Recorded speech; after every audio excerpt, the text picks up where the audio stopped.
एक बार पहले इसे देखो। Right. You've also mentioned that you like chess. Yes. And you like what?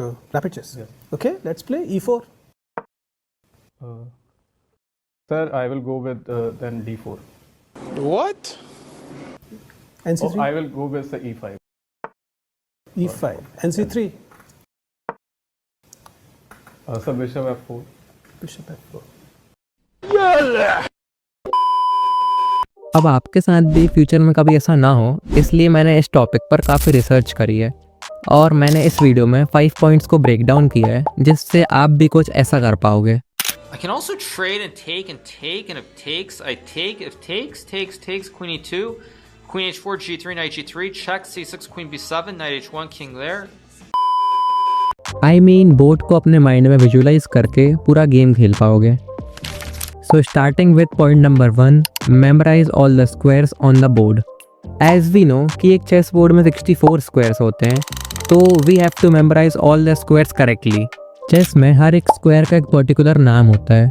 For example इस स्क्वायर को A4 बोलेंगे क्योंकि ये A फाइल और 4th रैंक में लाया करता है, एंड ये वर्टिकल लाइन को चेस में फाइल एंड हॉरिजॉन्टल लाइन को रैंक बोलते हैं। So here's a quick challenge for you. मैं स्क्वायर को हाईलाइट करूँगा और आपको विद इन 2 सेकेंड्स उस स्क्वायर का नाम बताना होगा, एंड आपको नीचे लिखे हुए अल्फ़ाबेट्स एंड साइड पर लिखे हुए नंबर्स की हेल्प नहीं लेनी है। Okay, so starting with this one.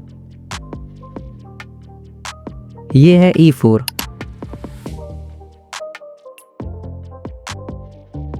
Next one is G7।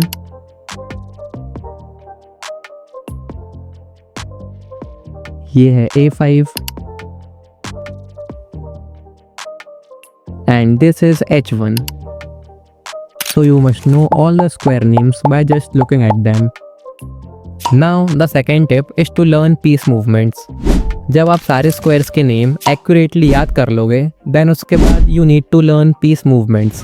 Let's suppose ये नाइट A1 में, तो आपको कैलकुलेट करना है कि ये नाइट H8 तक कैसे पहुंचेगा और वो मूव्स क्या रहेंगे। आपको एम्प्टी बोर्ड में देखना है और इस A1 वाले नाइट को H8 तक पहुंचाना है, बट आपको सारी मूव्स अपने माइंड में ही कैलकुलेट करनी है। It starts with night C2, night D4, night E6, night G5, then knight f7, and finally knight h8, and you can switch the pieces and squares. Like ये bishop को अगर A2 से H5 पहुंचाना है तो क्या सीक्वेंस रहेगा, और ये आपको अपने माइंड में कैलकुलेट करना है कि मैं क्या चलूँ जिससे बिशप H5 पहुंचे।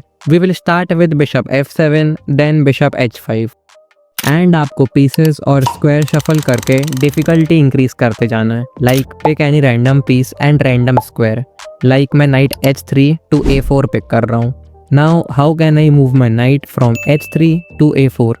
बट ये सारी कैलकुलेशंस आपको अपने माइंड में करनी है।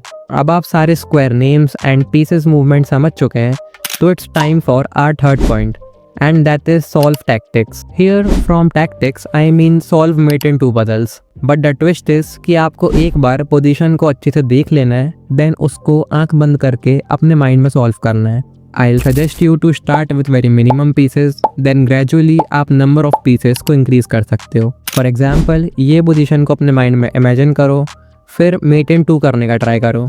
जैसे इस पोजीशन में if we play a waiting move like rook C5, then after king E1 रुक C7 इज अ चेकमेट। तो ऐसे आप माइंड में पजल सॉल्व करके अपनी विजुअलाइजेशन स्किल्स को नेक्स्ट लेवल कर लोगे।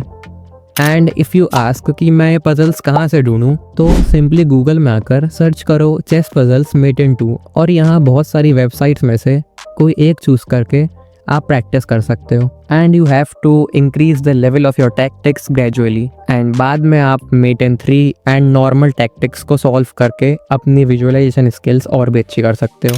सो just after applying these 3 points your visualization skills will improve by 50%. Now the fourth point is to set up a random position and try to solve it. For example मैंने जो position अपने mind में सोची है वो है king D1, रुक A1 and रुक H1, और ब्लैक का king is in D5. So I need to think कि इस रैंडम पोजीशन को मैं कैसे विन कर सकता हूँ। I am starting with rook A4, then black चलेगा king C5, then I will give rook H5 check, then king B6, रुक G4, किंग C6, देन मैं रुक G6 चेक दूंगा, किंग D7, रुक H7 check and king E8 and रुक G8 is a checkmate. सो आपको random position set करनी है and उनको सॉल्व करने का ट्राई करना है एंड स्टार्टिंग में पीसेस कम रखना, then gradually number of pieces increase करते जाना एंड कीप इन माइंड कि practice is the key to improve your visualization skills. And एक प्रो टिप जो मैंने प्रैक्टिस करते हुए ओवर टाइम डिस्कवर की है कि क्लोज्ड आइज में you can visualize better. So fifth point सुनने से पहले एक बार ये क्लिप देखो। He is GM Igor Smirnov who runs Remote Chess Academy on YouTube.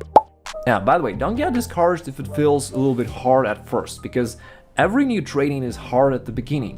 But I've had lots of private students as well, and those are completely average chess players who manage to develop their visualization skills up to the point where they can play blindfold games.